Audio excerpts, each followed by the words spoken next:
తెలంగాణ ఉద్యమకారుల్లో కీలక నాయకుడు అని చెప్పుకునే ఇక్కడ మాజీ శాసనసభ్యులు 10 ఏళ్లుగా పరిపాలించిన ఆ వ్యక్తిని కాదని చెప్పి మిమ్మల్ని ఎన్నుకున్నారు స్థానిక ప్రజలు అని అంటే నేను స్థానిక. ఓకే. రెండోది గాలివాటంగా వచ్చిన వ్యక్తి. ఓకే. ఏదో కేసీఆర్ టికెట్ తీసుకుండు, సారా చూడయి ఇక్కడ వాలిండు. ఓకే. మీరు ఎమ్మెల్యేగా ఎన్నికై దాదాపు 7.5-8 నెలలు వస్తా ఉంది. ఎంతవరకు వచ్చినాయి ప్రభుత్వ పథకాల మీద కావచ్చు, మీ వ్యక్తిగత పనుల మీద అటువంటి కార్యాచరణలు ఎంతవరకు వచ్చినాయంటే ఏం చెప్తారు? డిసెంబర్ 3న మేము ఎన్నికైంది, 7న ప్రమాణ స్వీకారం చేసి 9 నాడు అసెంబ్లీ ప్రారంభించి ప్రజలకు ఉపయోగపడే, ప్రజల ఆరోగ్యానికి మించి వేరే అవసరం లేదు అని దాన్ని 10 లక్షల రూపాయలు చేయడంతో స్థానిక ఎమ్మెల్యే గారు ఎంతసేపు ప్రజా సమస్యల్ని లేవనెత్తుతూనే ఉంటారా, లేదంటే వాటి పరిష్కారానికి ఏమైనా కృషి చేస్తారా? సమస్యలను లేవనెత్తిన తర్వాత వాటి పరిష్కారం కోసం మీరు చెప్పిన 6 గ్యారెంటీల్లో 100కు 100% ప్రజలకు అమలైనాయి అంటే ఏం చెప్తారు? 100%. ఓకే. 2 లక్షల వరకు రుణమాఫీ అన్న అది చేస్తాము. అయిందా సార్? వేరే ఇబ్బందుల వల్ల కాలేకపోయింది సార్. రేషన్ కార్డుల విషయంలో కానీ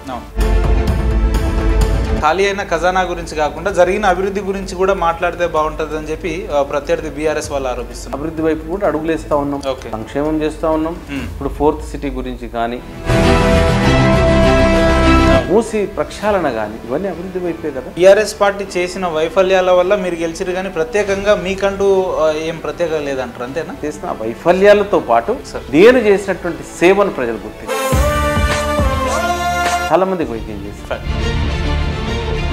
వాళ్ళకున్న భూ సమస్య కానీ, ధరణి సమస్యలు కానీ. ఎంబీబీఎస్ పూర్తి చేసుకొని దిగ్విజయంగా మీరు మీ వ్యక్తిగత హాస్పిటల్ నడిపించుకుంటా మంచి జీవితాన్ని నడిపించవచ్చు కదా. అసలు రాజకీయాల్లోకి రావాలి అండ్ దట్టు అసలు ఈ స్ట్రగ్లింగ్ అంత అవసరం సార్? మీకు ఎప్పుడు అనిపించలేదా సార్ ఆ రకమైన పరిస్థితి? ఇప్పుడు కూడా ఫుల్ ఆఫ్ రోజెసే కాదు, రోజెస్ పక్కన థాన్స్ కూడా ఉంటాయి, ముళ్ళు ఉంటాయి. కాబట్టి మనం ఆరోగ్యపరమైన రుగ్మతలనే మనం చేయగలం. మీ వ్యక్తిగత జీవితంలో సక్సెస్ఫుల్ వైద్యులుగా మీరు ఉన్నారు అండ్ ఇటు పాలిటిక్స్లో కూడా దిగ్విజయంగా ఎమ్మెల్యేగా గెలిచి ఉన్నారు కదా. ఈ రెండింటికి వ్యత్యాసం మీకు ఏం కనిపిస్తుంది సార్? అంటే ఆపదలో ఆదుకునే వాడిని వైద్యుడిగా ఆదుకున్నాను, కానీ ఆయన ఆర్థిక పరిస్థితిని నేను ఏమీ చేయలేకపోయాను సార్.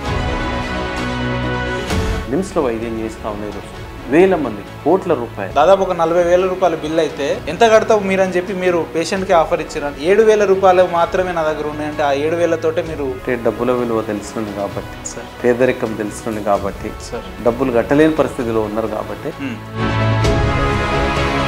ఎమ్మెల్యే గారు చాలా కమర్షియల్, ఏ మండల ఆఫీస్లో వెళ్ళినా కూడా ఒక 2% ఎమ్మెల్యే గారికి ఇవ్వాల్సి వస్తుంది. అది మా ఎమ్మెల్యే గారు పెట్టిన ఓన్ రూల్ అని చెప్పి మాట్లాడుతూ ఉన్నారు సార్. చిల్లరగాళ్ళు, ఓకే, చిల్లర మాటలు సార్. ఒక్కసారి మళ్ళీ చెప్పండి సార్. అటువంటిది కనుక ఎవడన్నా నిరూపించగలిగితే పాలిటిక్స్ శాశ్వతంగా. మానకొండూరు ఎమ్మెల్యేగా గెలవడానికి సత్యనారాయణ గారు ఎన్ని 100 కోట్లు ఖర్చు పెట్టిండు ఈ ప్రజల కోసం అని అంటే ఏం చెప్తారు? నేను నా పెట్టుబడి అంతా కూడా వాళ్ళకి పెట్టి, అదే మీ పెట్టుబడి. కార్యకర్తలను కూడా ఏదైనా అవసరాలు వస్తే పోషించాలన్న డబ్బులు ఇప్పుడు చాలా బాధ అనిపిస్తుంది.